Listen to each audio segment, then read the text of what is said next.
All right, thanks everyone for coming out to our session. Hope you guys have been having a great time at Build so far. My name is Anastasia Tarnowskaya. I'm a program manager on the enterprise and security team, and I'm here with my colleague Matthew Polka, who's also a program manager on the enterprise and security team.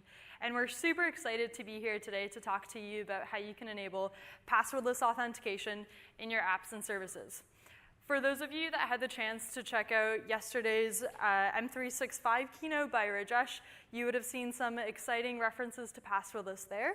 So what we're going to do in this session is take things a couple steps deeper and talk about how you can integrate some of those passwordless technologies in your workflows.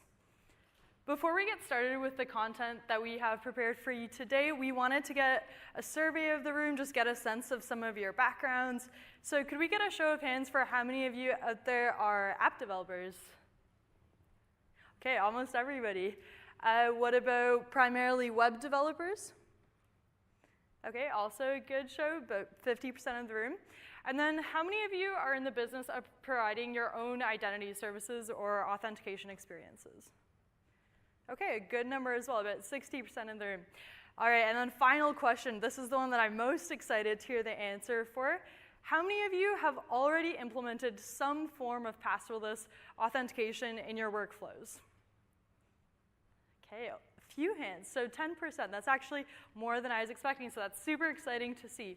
So hopefully after our presentation, you'll have some additional information that you can use to integrate passwordless technologies into your workflows.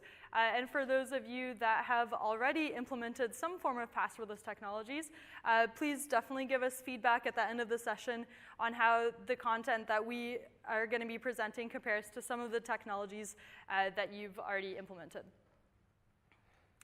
Here's an overview of what we have prepared for you today.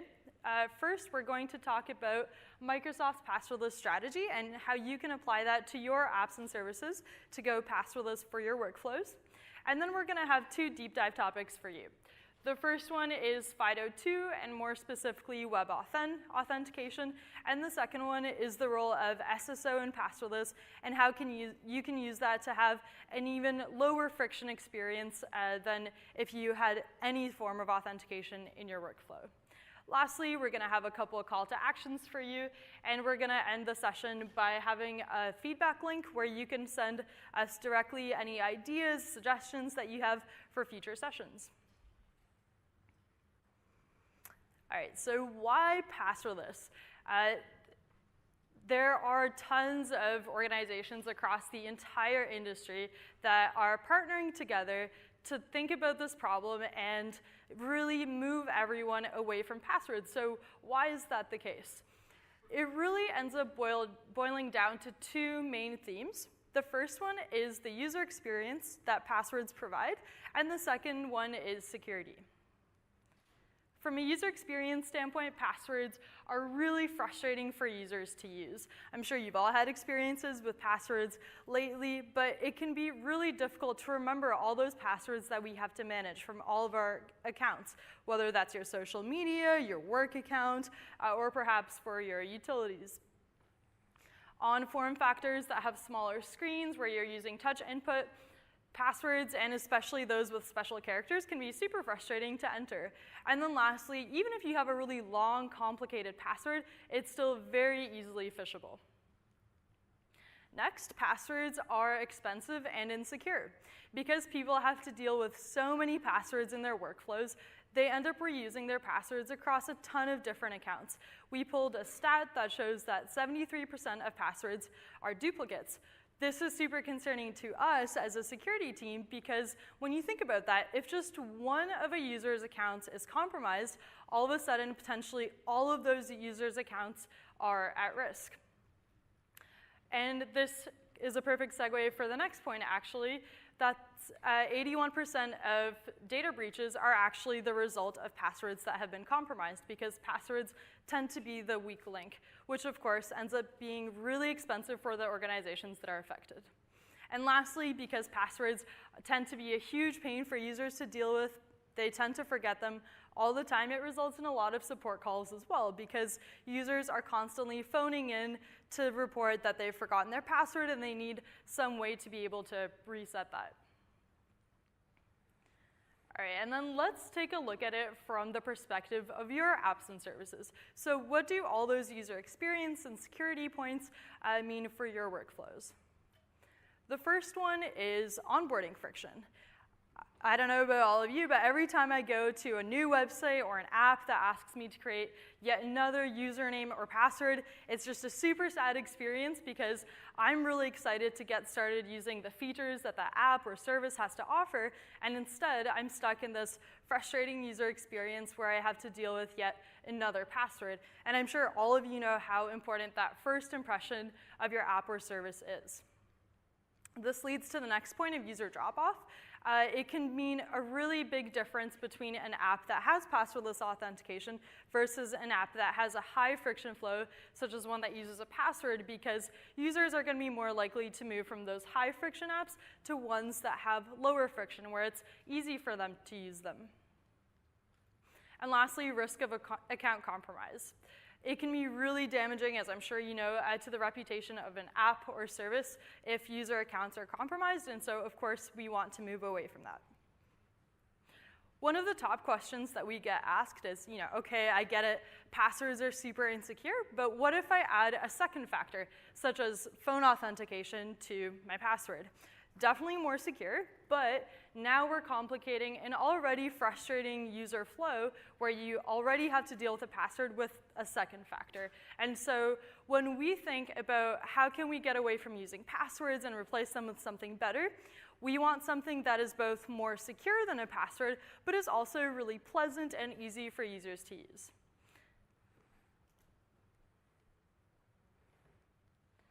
All right, so that's where our password replacements come into play. These are the three main ones that we generally talk about when we talk about Microsoft's passwordless strategy. The first one is Windows Hello, or Windows Hello for Business for our enterprise audience. It's a super simple way to authenticate on your Windows 10 device.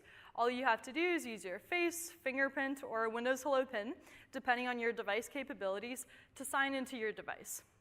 When you do that, the face recognition or a PIN acts as a user gesture, which decrypts a private key that's on your device that you can then use to access your cloud-based resources. So that's different from a password, which is constantly being sent back and forth across the wire. Next, we have the Microsoft Authenticator app. This comes into play on some Windows 10 experiences, for example, when you're signing into your account for the very first time before you've had the chance to set up Windows Hello. As well, it's a very nice password-free way to sign in to your account when you're on an iOS device or an Android device, as an example. And then thirdly, we also have Microsoft-compatible security keys, which are built on FIDO 2 standards. These are different than conventional U2F keys, where U2F keys generally serve as a second factor to password authentication. Microsoft-compatible security keys can be used for standalone authentication, where the key is actually, by itself, a form of two-factor authentication. And you can use that for completely passwordless auth.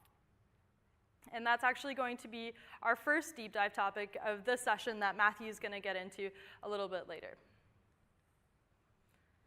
These three technologies tie into the first step of our passwordless strategy because, of course, if we want to move away from passwords, then we need something strong and secure and also good for users to replace passwords. So like I mentioned before, that's where Windows Hello, the Microsoft Authenticator app, as well as FIDO 2 technologies come into play.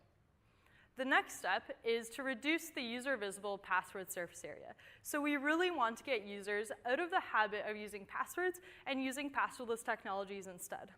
This is where tools like SSO, single sign-on, become really important because instead of being prompted for credentials, users can be seamlessly signed into an app or service without being prompted for credentials at all. In cases where authentication is necessary, that's where our passwordless technologies come into play. The next step is to transition into passwordless deployment. A concrete example of this is a couple of releases ago, we had a feature where on Windows 10s, if you sign in with a cloud identity and set up Windows Hello, you would be passwordless on that device. This means that we would hide the password from the lock screen and other surfaces on Windows so that you never have to deal with the frustrating experience of using a password in those flows. And that's where we're really able to achieve the end user promise. Because although the password still exists, the user never actually has to deal with it in their workflows. The final step to achieve our security promise is we need to eliminate passwords from the identity directory altogether. That way, not only is the user not using the password no longer exists. Another concrete example of that is we have passwordless phone number accounts, which are Microsoft accounts on Windows as well. And in our insider builds, what you can do is go to settings, add a user, and add a passwordless phone number account to that device. First-time authentication there is either with an SMS round trip or through the Authenticator app, and then subsequent sign-ins are through Windows Hello. All right, so I'll now pass it over to Matthew to talk about our first deep dive topic of the session, which is FIDO2 authentication. Thanks, Anastasia.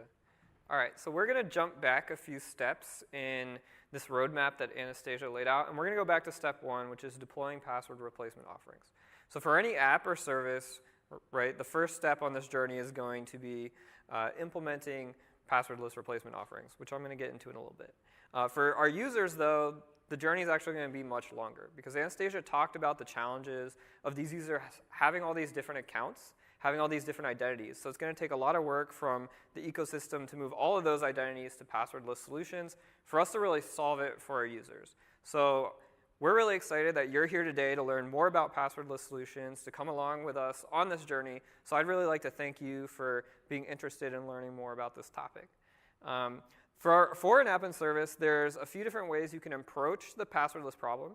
So one way is to integrate with an existing identity service other than your own, which already offers passwordless authentication options. So Anastasia talked a little bit about the options that MSA provides, for example, so you could integrate with a solution like that and use that to power the identity within your app or within your service. The other way to do this, and a lot of you pointed out that you were managing your own identity solutions, is to offer your own passwordless authentication options as a part of your own identity service. And for Microsoft and others within the industry, the solution that we're looking at, and we're going to talk about more, is FIDO2. So let's talk about FIDO first. So FIDO actually stands for Fast Identity Online. And what FIDO is it's actually an organization that's made up of industry partners trying to solve the password problem. So there's a lot of big names within FIDO. So Microsoft's up there, Yubico's up there, Google, Visa, a lot of big names within the tech industry, finance, a lot of different verticals are really interested in solving passwords. So we're all coming together to work together to figure out some solutions. And so we've come up with a few solutions together, but by far what we think the best one is for addressing real passwordless authentication is FIDO2. FIDO2 is an open framework for providing strong authentication, and it leverages asymmetric key cryptography.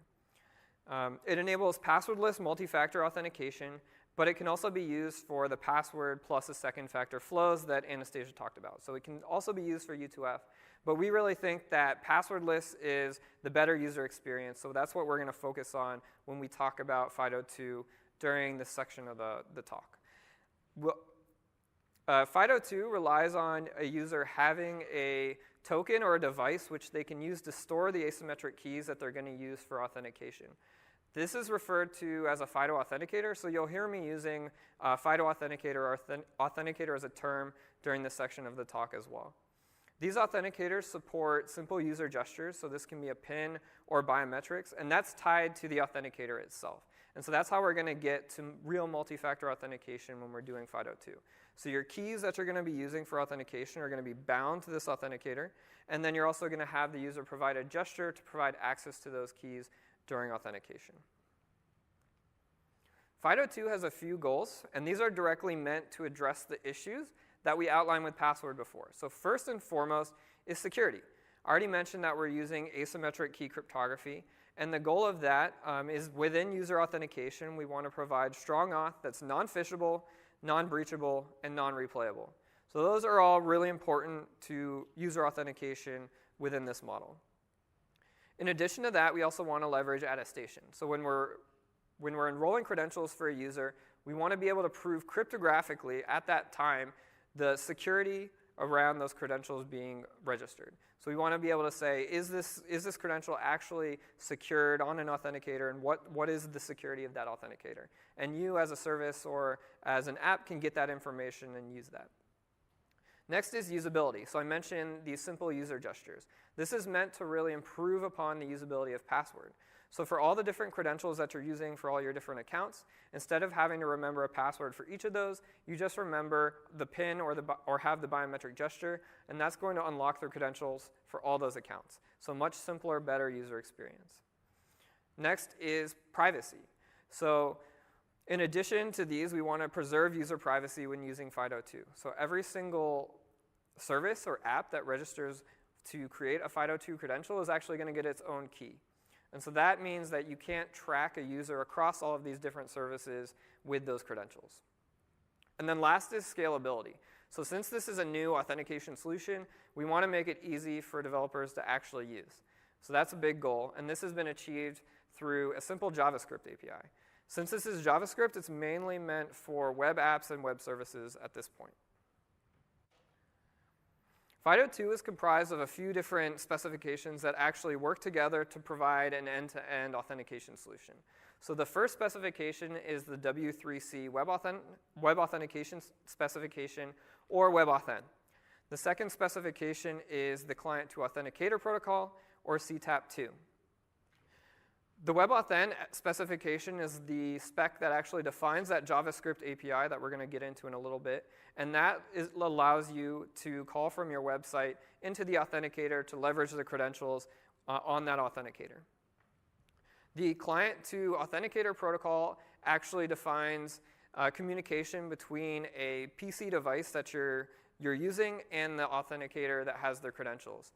And so Windows as a platform has actually gone ahead and leveraged or implemented the CTAP2 protocol. And then we've exposed a platform-level API for browsers to go and leverage to communicate to the authenticators. So as a developer of an app or a service, what you should really be interested in is the web authentication spec that we're going to talk about in a bit.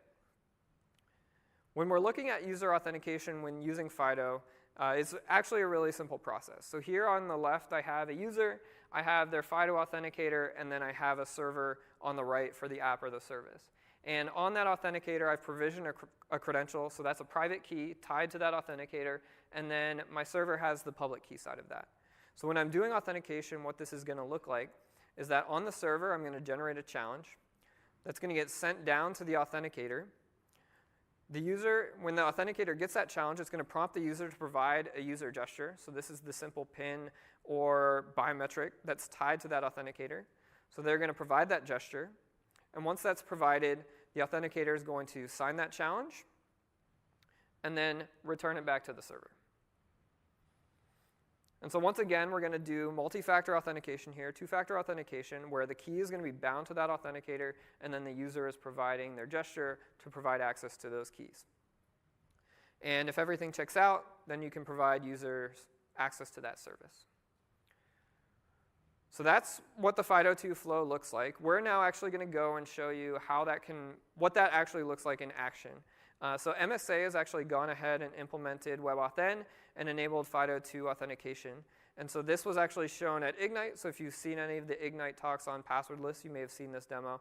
Or you may have tried it out yourself because this is actually live. But we're going to quickly walk through what this looks like on an actual PC. So here I have my laptop, and I've actually gone ahead and provisioned Windows Hello Face with this laptop. And I'm going to use that as my authenticator when I go to Microsoft's account and actually sign into Outlook. So I'm just going to open up a Edge window and navigate to Outlook.com. And I've already registered a cred, so this is just going to be me logging to my account. But this is actually going to be pretty quick. And the nice thing here is I'm not going to have to type in anything. I'm not going to have to type in a username, and I'm not going to have to type in a password. So it's going to be a much better user experience for me than what I'm typically used to when I go to sign into my account. So let's click the sign in link.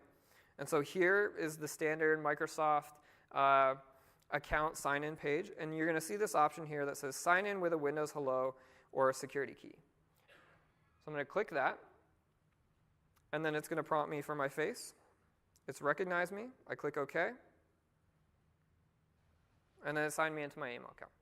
So that was really simple. Once again, didn't have to type in a username, didn't have to type in a password, and that was actually two-factor authentication. So better than just using a password there.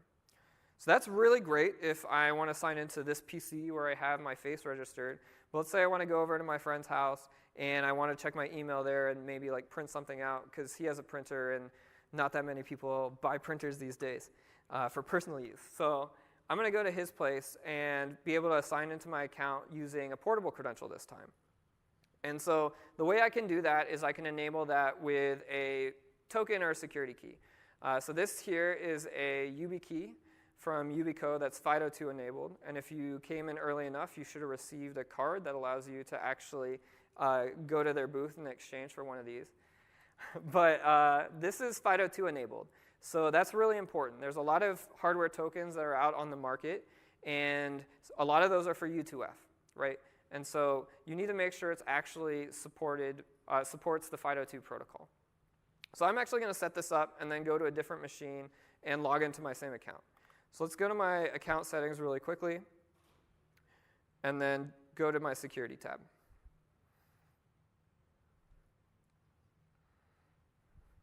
And here's where I have the options to now manage my Windows Hello and security keys. So here I'm going to set up a security key. So I'm going to take my YubiKey and plug it in. And then I'm going to type in the PIN. So this PIN is actually for the YubiKey, so it's not for my PC. It's tied to this Authenticator. So if I go to another PC, I'm going to use the same PIN that I'm typing in here to use that key. So I click OK. I confirm on my key, and then I'm going to register that key. OK, so now I should be done. All right, so I've got a second machine up here that's right here. And so now I'm actually going to open up Firefox on this guy. And I'm going to go back to Outlook.com because I want to check my email again. And I'm going to plug in my YubiKey to this device.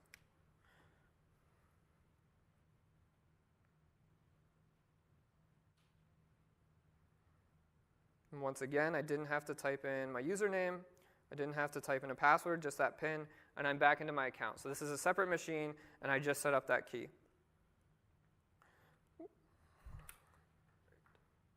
Oh, thank you to the one person. I appreciate it.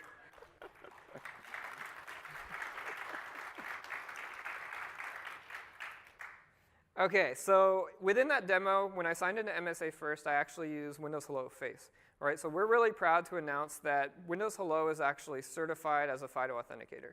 So that means we've gone to FIDO and we've proven that we meet all their standards for authentication and work properly with the protocols that I talked about. And so I think this is the first time we're announcing this, so it's pretty exciting for us that we were able to get this done. And this is our certificate from FIDO actually proving that we completed that. Yeah.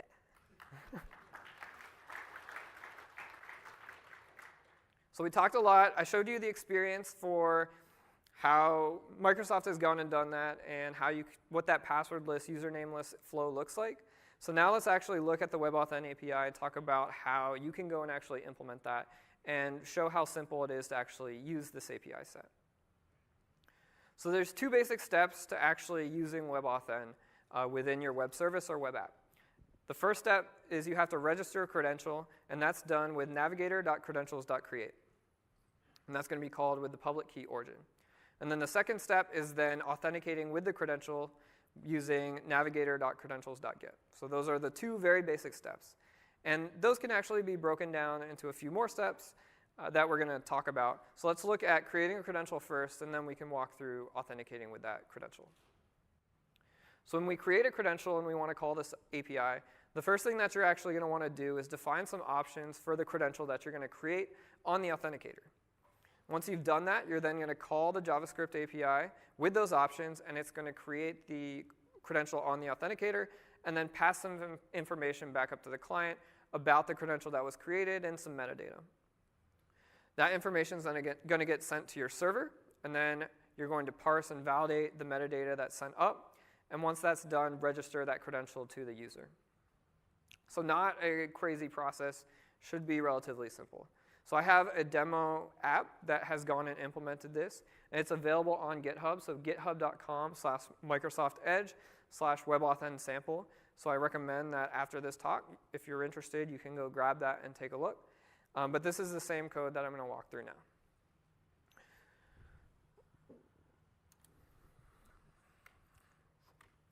So I'm back on this machine, and I have a Visual Studio Code app open. And so I have 3 files open, fido.js, app.js, and index.js. So this sample is actually a Node.js app. And index.js is going to be my client code for my web app. App.js is going to be my server side. And then fido.js is where I'm going to define some functions that I'm going to use on my server. And so I'm just going to actually get my app started. Cool. And then we're going to go here, and I have it running locally on my device. And so within my app, it's really simple. I have a button to register a credential, and then I have a separate button to then authenticate with that credential. But it's going to allow you to see the basic flows for actually calling these APIs. So let's see what happens when in the code when I click this register button. So if I look at the top of index.js, drop this down, I have this function defined for when I click that register button. So let's jump to that definition real quick. And all we're doing here is we're getting a challenge from the server. So that's this get challenge call. And then we're going to take that challenge, and then we're actually going to call create credential. And all this is it's a function that wraps us defining the credential options and then calling the credential creation API that's defined in the WebAuthn spec. So let's actually jump here, because this is going to be the interesting part. So here under create credential options is where I'm defining all those options that I'm going to pass into the create call to create a credential on a FIDO2 authenticator. There's a lot of options that are going to be defined here. Some are required, some are optional. And I highly recommend that you take a look at the WebAuthn spec, where they're going to go through all of these options in more detail. But we're going to walk through them really quickly here. So first we have RP. So that stands for relying party, and that's information about the service or the app that wants to register a credential for a user. So here I have WebAuthn sample app, because that's my app that I'm going to create a credential with. The next set of information is user information. So information about the user who owns the authenticator and wants to create a credential for their account. So I have a user ID, a username, a display name, and all of that is also just filler information for the time being. So I have some user ID, bob.smith@contoso, etc. So now we get into some interesting stuff. So public key cred params. This is really important. So this is where you're going to define what cryptographic algorithms your server supports. And so you're going to pass this information down to the authenticator, and then the authenticator is going to create a credential based off of what you pass down.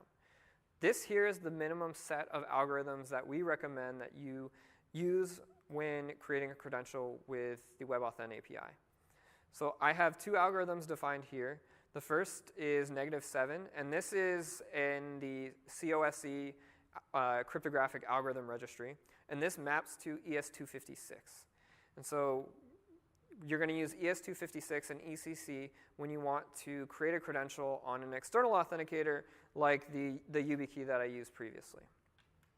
The other algorithm that we have defined here is -257, which corresponds to RS256. And RS256 is what we currently use when we use Windows Hello or the platform authenticator. So if you want to build experiences around face auth, fingerprint auth built into the platform, you're going to need to have that. So like I said, that's the minimum set, and there's no harm in having both. It's just an ordered list that will get passed down, and the authenticator will use what it supports as long as your server can support both of those. The next section is also really interesting. So we have authenticator selection.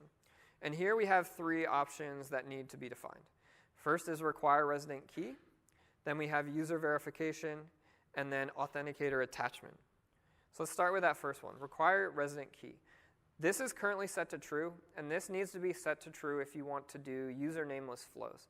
And what that basically means is that the key that's created on your authenticator will be bound to that authenticator, and the authenticator can look up that key just being passed an RPID, so information about who created that actual key.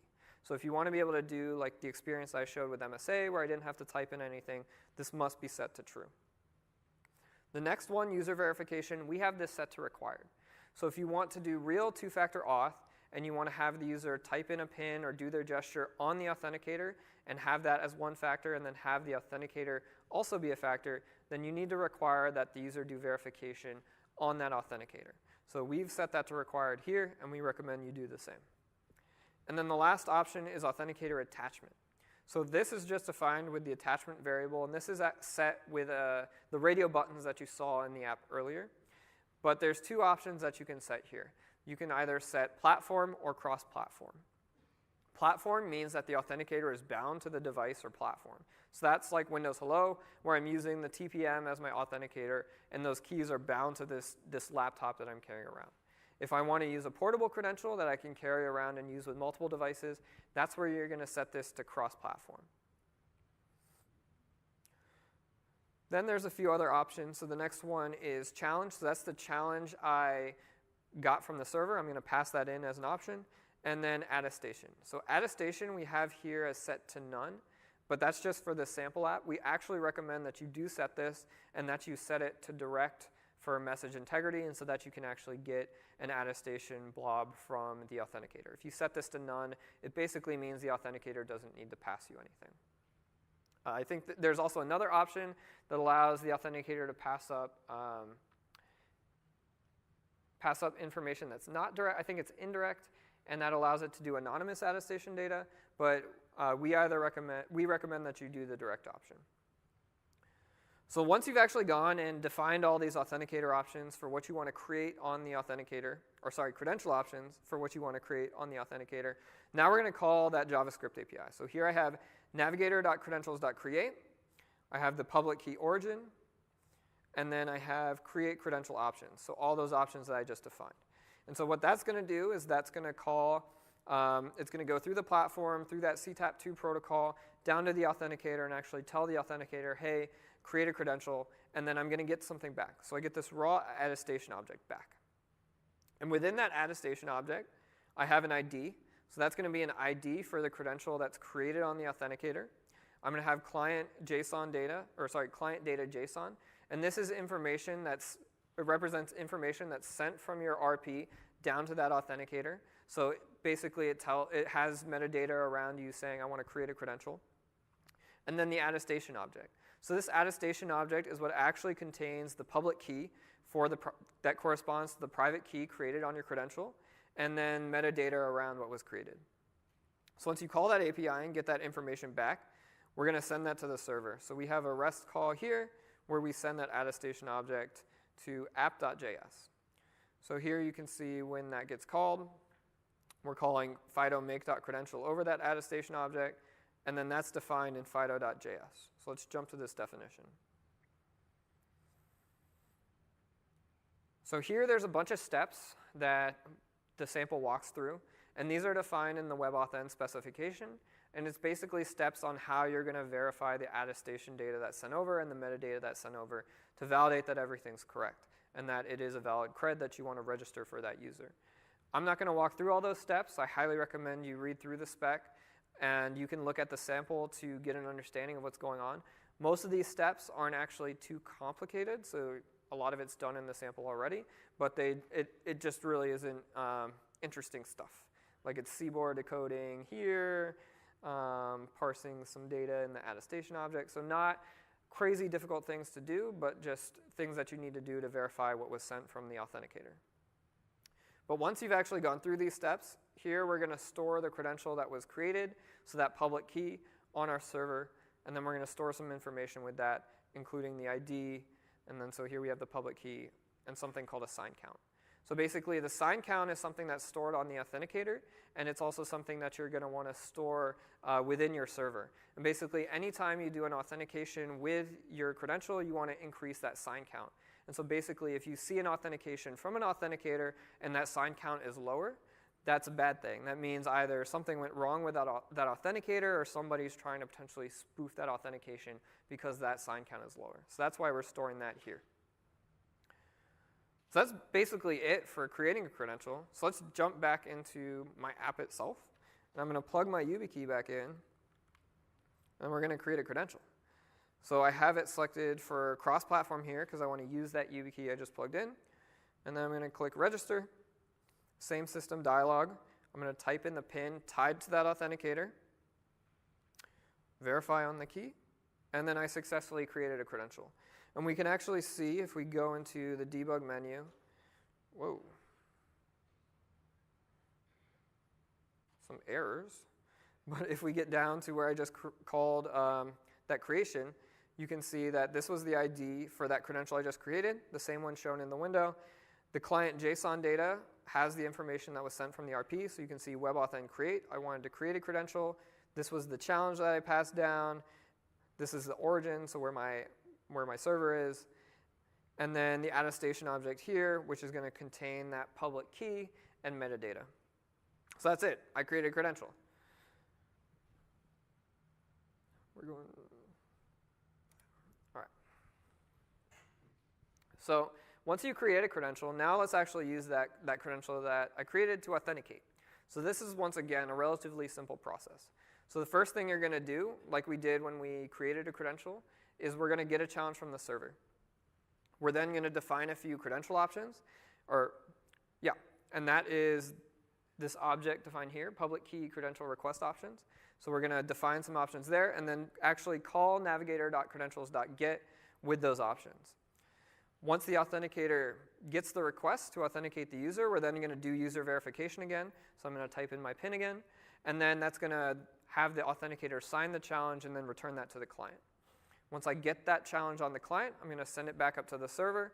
The server is going to do some more validation steps, and then if everything's good, it's then going to authenticate the user. So you're going to let them into your service, let them into your app. So let's step back into the code, and let's see that flow in my sample app again.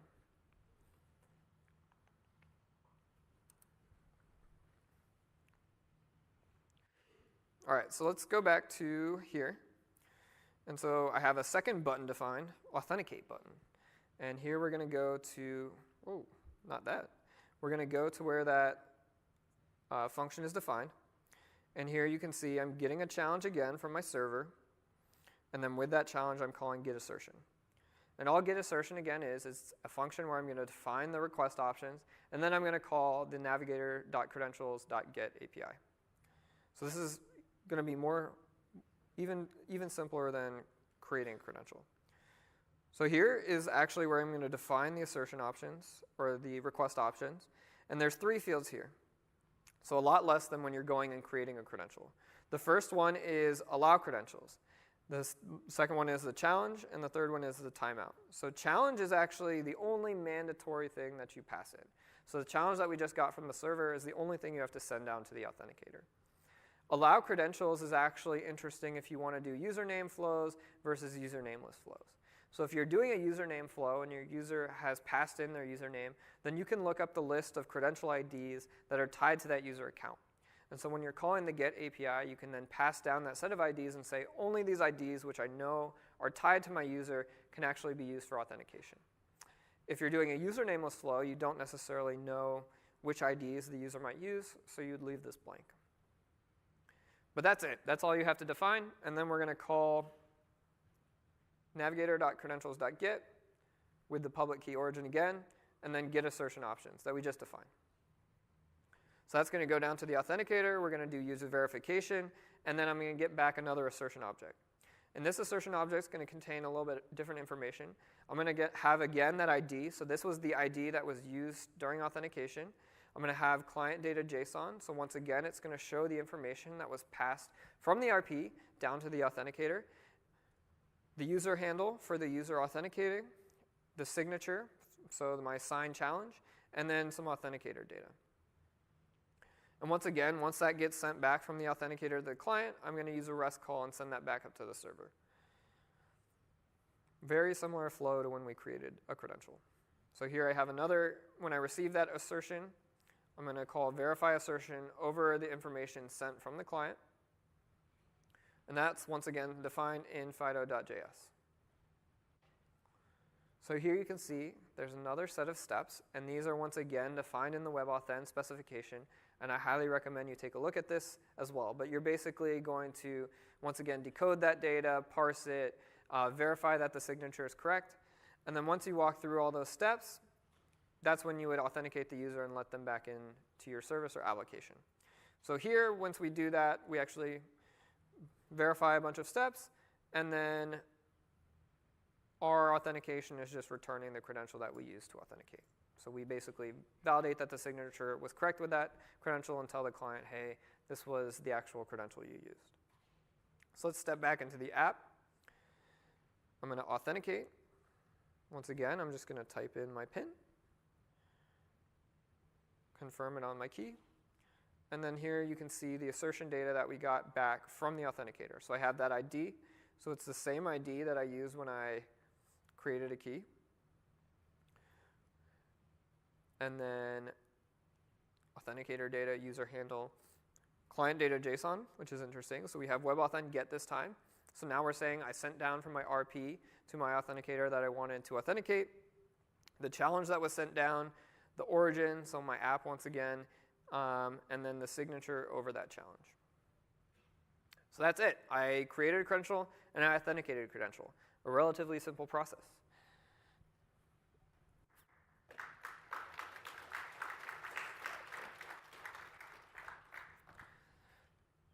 Okay, so a few callouts again, a few takeaways from what we just walked through.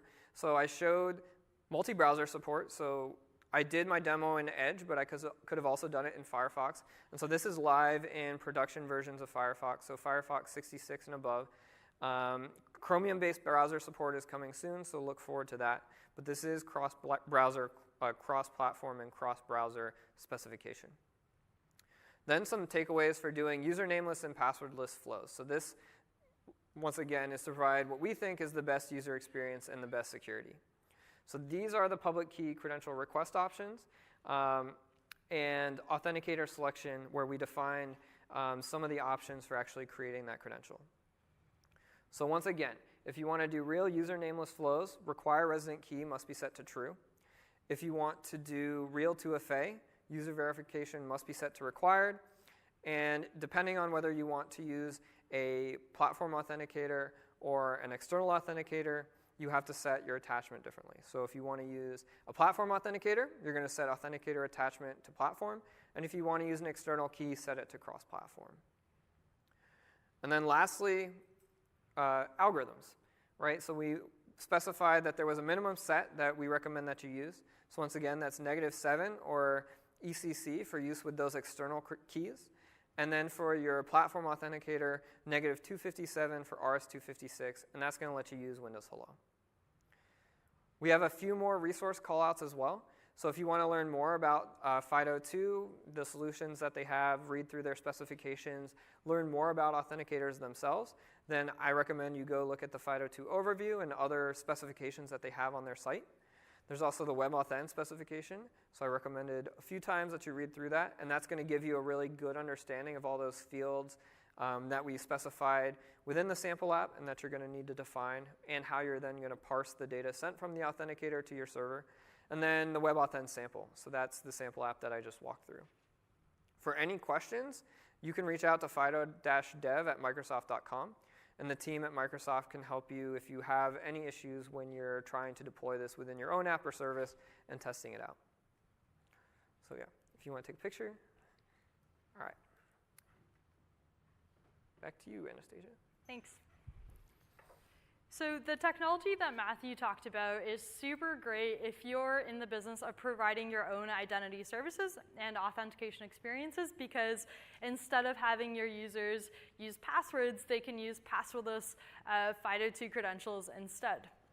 For this second deep dive, we're going to take it one step further and talk about how you can integrate with Microsoft identities so that you can have an even more seamless experience. And for that first sign-in experience, the user would get SSO, single sign-on, so that that first authentication isn't even required. And that ties into the second step of our overall passwordless strategy. SSO, so single sign-on, like I mentioned, is really important for passwordless, both from the user experience standpoint, but then also from the security standpoint, because it gets users into the habit of having more secure practices. This one really resonates with me personally because I had this experience a couple months ago where I had a two-screen setup. The one screen had an app that prompted me for my credentials.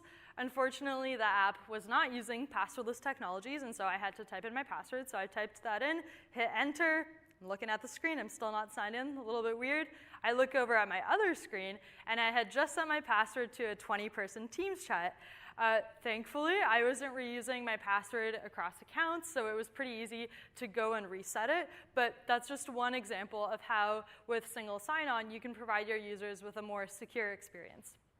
Of course, we do understand that there might be some scenarios, for example, if a user is updating sensitive account information where we do want to prompt them for credentials, and that's where we want to use our passwordless technologies.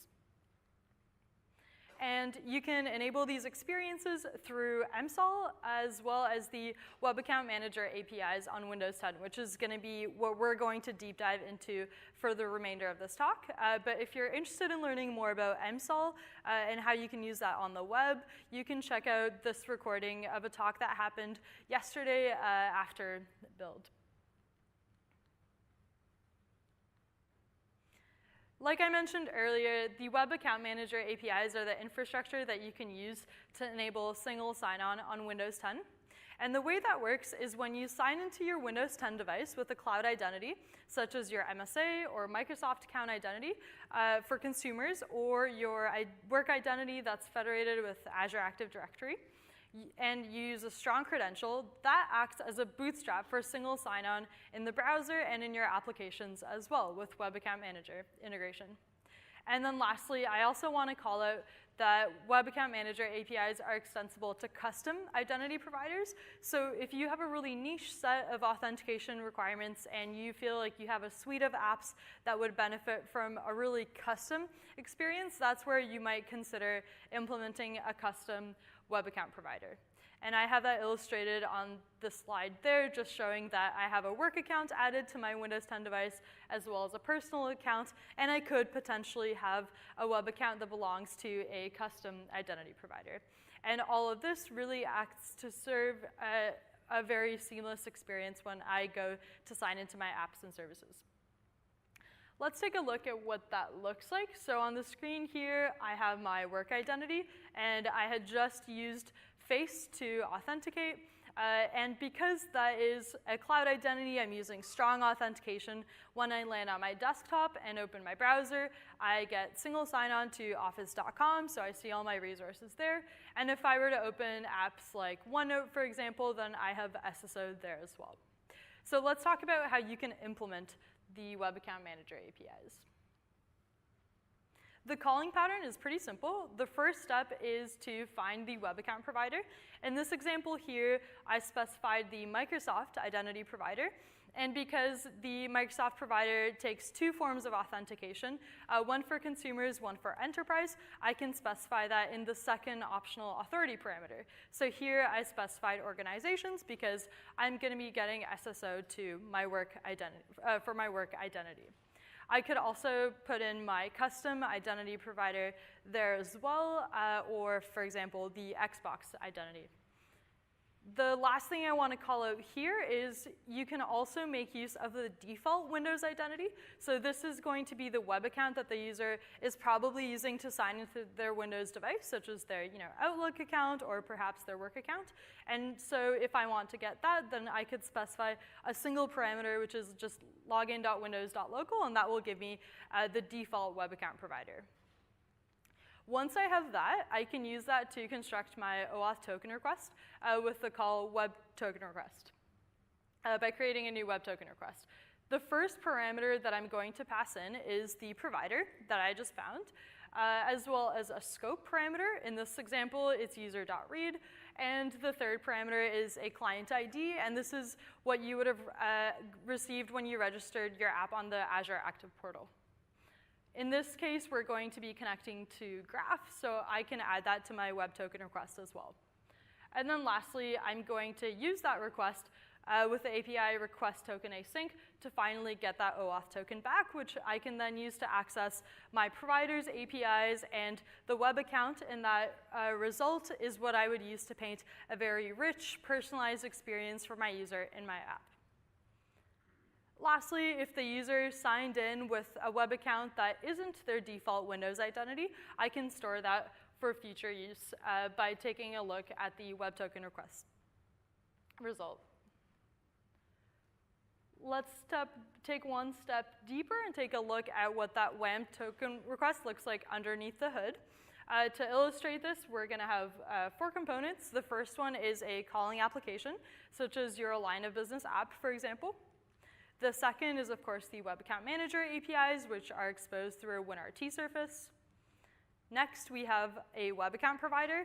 This can be one of our inbuilt Microsoft web account providers, such as Microsoft Account or Azure Active Directory, or if you choose the route of having your own custom identity provider, then that would be some other app that the user would download. And lastly, of course, we have the cloud identity provider, which again can be a Microsoft cloud identity provider or your own custom one. The first step is the call request token async is made from the calling application to the Web Account Manager APIs. If that is for a provider that Web Account Manager finds on your device, then that is passed along to the appropriate one. The web account provider is what takes care of the authentication experience. So this is where if you have a custom web account provider, you might choose to use FIDO authentication to provide your user with that seamless passwordless authentication experience. And if that succeeds, a token is passed back all the way back to the calling application in the form of a request result. And that's what I'm going to end up using to access cloud-based resources. I also want to call out that this entire infrastructure supports caching. So if your application is making several token requests that haven't changed over time, the Web Account Manager infrastructure actually has its own cache, so it can serve tokens from the cache without having to go through and activate the web account provider every time, so that it's a more performant experience, and so you don't have to worry about dealing with the cache yourself. If that's something that's interesting to you, I would highly recommend that you take a look at these resources. So I'll take a pause for a second here so that you guys can take a picture. But yeah, some great references there. Okay, so we're going to leave you with 2 call to actions from our session. The first one is to integrate your identity services with WebAuthn to provide that seamless, passwordless experience on the web. That's all the content that Matthew covered earlier. And the second is to upgrade your line of business apps and services to use the modern authentication stack with the Web Account Manager APIs so that your apps can get that single sign-on experience on Windows 10. Oh, I'm missing a slide, but wanted to call out, Matthew already mentioned this, but our partner Ubico is handing out, or was handing out postcards at the door at the start of the session. So if you're one of the first 100 attendees that received a postcard, you can go redeem that for a free YubiKey at their booth. I believe that is booth 813. So very exciting stuff. And I believe they also have other offers for Build attendees, but don't quote me on that. They can tell you more about that at their booth.